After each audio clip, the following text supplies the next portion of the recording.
ಏಳೇಳು ಜನ್ಮದಲು ನನ್ನವನು ನೀನು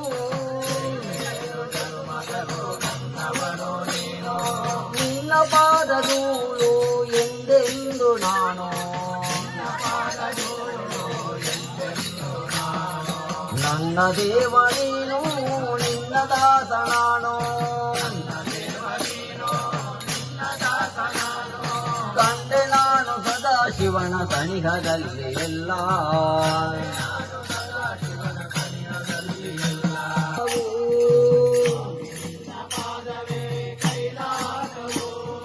ನೀನು ನಿಂತ ತಾಣವೇ ವೈಕುಂಠವು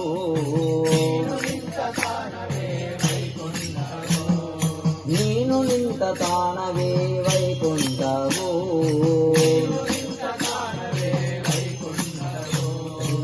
ದೇವತಾ